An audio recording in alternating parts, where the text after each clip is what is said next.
तो देखिए 11 महीने से ज्यादा हो चुके हैं और यूक्रेन रूस के सामने इस भीषण जंग में डटा हुआ है, लेकिन जंग सिर्फ जुनून से नहीं जीती जाती। जी हाँ, बखमुत शहर जो वैगनर ग्रुप के आतंक से खाली हो चुका है। ये बताया जा रहा है कि सोलेदार के बाद बखमुत पर रूस किसी भी वक्त कब्जा कर सकता है। यूक्रेन के सबसे खूनी फ्रंट का मामला क्या है, इस रिपोर्ट को देखिए और समझिए। यूक्रेन के तबाह हुए शहर मारियोपुल से एक वीडियो डॉक्यूमेंट्री शूट की गई है और इसकी तस्वीरों में तबाह और बर्बाद मारियोपुल का दर्द साफ दिखाई दे रहा है। कैसे मासूम बच्चों और महिलाओं को अपने घरों से बेघर होना पड़ रहा है, ये तस्वीरें भी पूरी दुनिया देखकर दहशत में है। कुछ ऐसी ही सूरत हाल अब बखमुत की है। सोलेदार के बाद बखमुत पर रूस किसी भी वक्त कब्जा कर सकता है।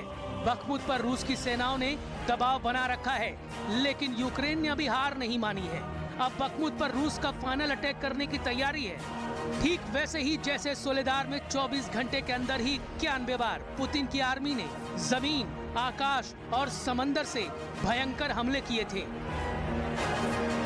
रूस ने यूक्रेन के सैनिकों को बखमुत के बाहरी इलाकों में घेरना शुरू कर दिया है और इस वक्त आमने सामने की गन बैटल चल रही है। साथ ही रूस अपने फौलादी टैंकों के साथ आगे बढ़ रहा है और दूसरी तरफ जेलेंस्की के पास टैंक ही नहीं है, वो दुनिया से टैंकों की भीख मांग रहे हैं। बखमुत पर दबाव बनाने के लिए रूस एक और दांव आजमा रहा है।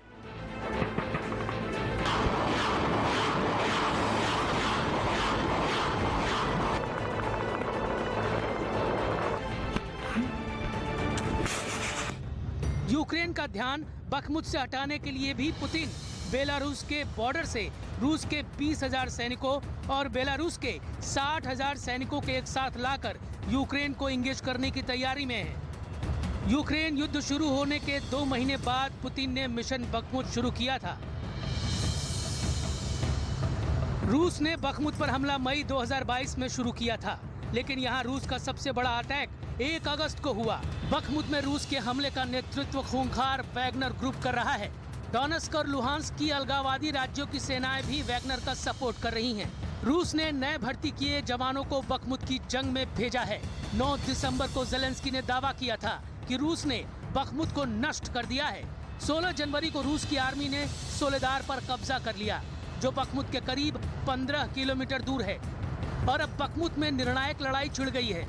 पुतिन का बयान है कि जीत रूस की सेनाओं की ही होगी। Это мужество и героизм наших бойцов в рамках специальной военной операции и на линии фронта. И, конечно, работа оборонно-промышленного комплекса, таких предприятий, как ваше, и таких людей, как вы. रूस के खौफ का आलम ये है कि 70,000 की आबादी वाले बखमुत में अब सिर्फ 2,000 लोग बचे हैं, जो या तो घायल हैं, बूढ़े हैं या जिनके पास भागने का कोई जरिया नहीं है। इसके साथ ही रूस की सेना ने खेरसोन, जापोरिजिया, निप्रोपेट्रोव्स्क और माइकोलाइव ओब्लास्ट में यूक्रेन की सभी सप्लाई लाइंस पर हमले जारी रखे हैं।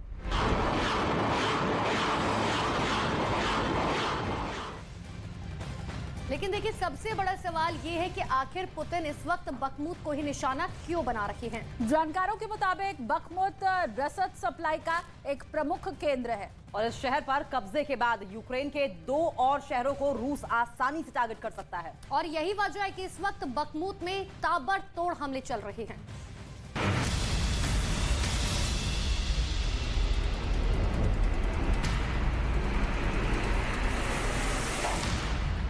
ये बखमुत की एक तस्वीर देखिए।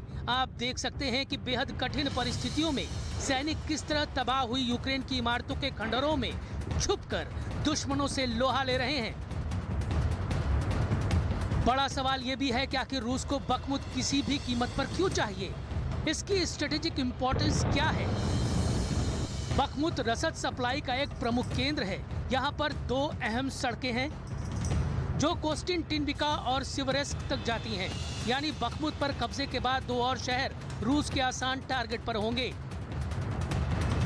बखमुत की लड़ाई वैगनर ग्रुप के लिए बहुत अहम है, क्योंकि अगर वो ये लड़ाई हार गया तो उस पर बखमुत के हार जाने का कलंक होगा और यूक्रेन में उसका खौफ भी खत्म हो जाएगा। वहीं दूसरी तरफ अमेरिका का साफ दावा है कि बखमुत कोई सामरिक शहर नहीं है, इससे युद्ध के नतीजे पर कोई असर नहीं होगा।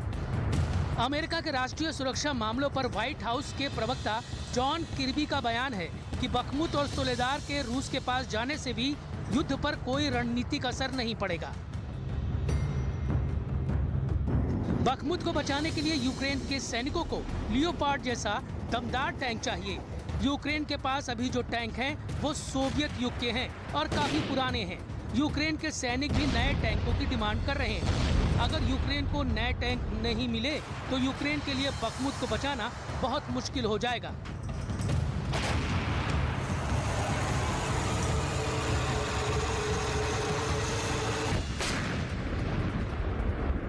Для нього як-не-як елементарний птур, який використовувався ще в далеких роках.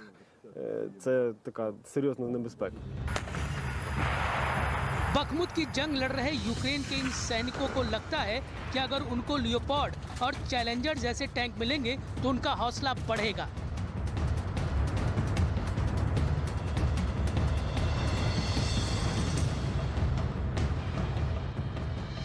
Піхоти, коли танки рядом, у них теж бойовий дух піднімається, тому вони менше страху, ніж без танків. А з танками, ще якщо з леопардами чи челенджерами, це, я думаю, як почнемо штурмувати, це не зупинимося. बखमुत के कई इलाकों में रूस के टैंकों की एंट्री होने वाली है और इस वक्त भी जब यूक्रेन के सैनिकों के पास टैंक नहीं है तो वो मशीन गनों के साथ डटे हैं और दावा कर रहे हैं कि वो रूस के टैंकों का सामना अपनी मशीन गनों से करेंगे।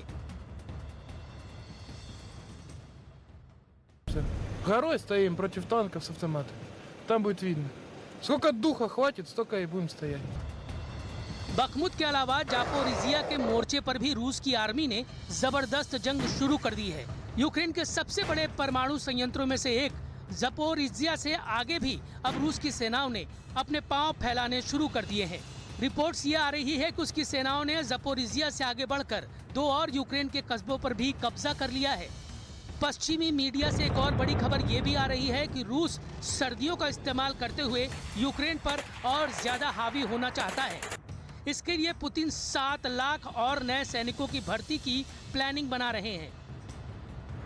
पहले भी रूस ने 3 लाख नए सैनिकों को भर्ती किया था।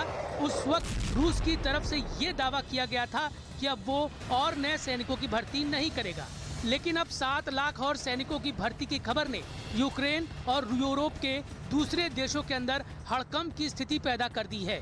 कुल मिलाकर नेटो ने तमाशा देखने का रवैया बंद नहीं किया तो यूक्रेन को रूस के टैंकों से कोई भी नहीं बचा सकेगा। वैसे भी पुतिन को टैंकों के वॉर गेम देखना काफी पसंद है और अब वो अपने रूसी टैंकों से पूरे यूक्रेन को रौंद देने का इरादा रखे हुए हैं।